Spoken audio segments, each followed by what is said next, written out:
રાજકોટ શહેરમાં ફરીવાર નજીવી બાબતે મોટો ઝઘડો થવા પામ્યો હતો। શકીલ નામક ઈસમના ભત્રીજાને ભગી વાઘેલા નામના શખ્સ સાથે ભાડા મામલે માથાકૂટ થઈ હતી। ભત્રીજાના આંતરિક ઝઘડા મામલે વિપુલ મકવાણા સમાધાન માટે ગયા હતા, ત્યારે પાન મસાલાની દુકાને ઉભેલા વિપુલભાઈ ઉપર 4 થી 5 જેટલા લોકોએ હુમલો કર્યો હતો।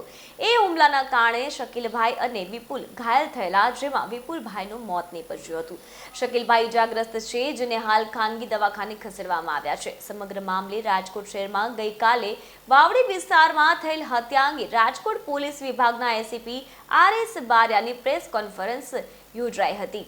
રાજકોટ તાલુકા પોલીસ સ્ટેશનમાં એક બનાવ બનેલો, જેમાં BNS કલમ 109(1), 115(2), 118, 189 મુજબના વગેરે કલમો હેઠળ ગુનો દાખલ કરવામાં આવેલો, જેમાં ફરિયાદી શકીલભાઈ મોહમ્મદભાઈ શાહદાર, જેઓને એના ભત્રીજો હતો જે અવેશ,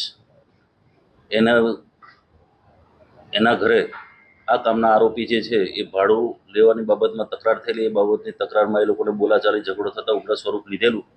એ દરમિયાન આ કામમાં મરણ જનાર વિપુલભાઈ, જે શકીલના મિત્ર હોય, એ પણ ત્યાં હાજર હોય। ત્યાં મારામારી થતાં ગંભીર ઇજા પહોંચતા પહેલાં વિપુલભાઈને સારવાર હેઠળ હોસ્પિટલ ખાતે સારવારમાં મોકલેલા। Police સ્ટેશનનો Walkeshwar society main road છે, શ્રીનગર શેરી નંબર 3 હુડકો પોલીસ ચોકી વિસ્તારમાં એક બરકત અલી ગુલામ હુસૈન લાખાણી નામના ઈસમ છે, એમનું ઉંમર વર્ષ 70, એ સિનિયર સિટીઝનનું મૃત્યુ થયેલું, એમનો ખૂન કરવામાં આવેલું અને ઘરની અંદર જ એમની લાશ હતી।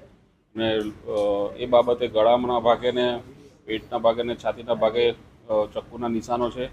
એટલે BNS કલમ 103(1), 332(ક) તથા 223 મુજબનો ગુનો દાખલ કરેલ છે ભક્તિનગર પોલીસ સ્ટેશનમાં।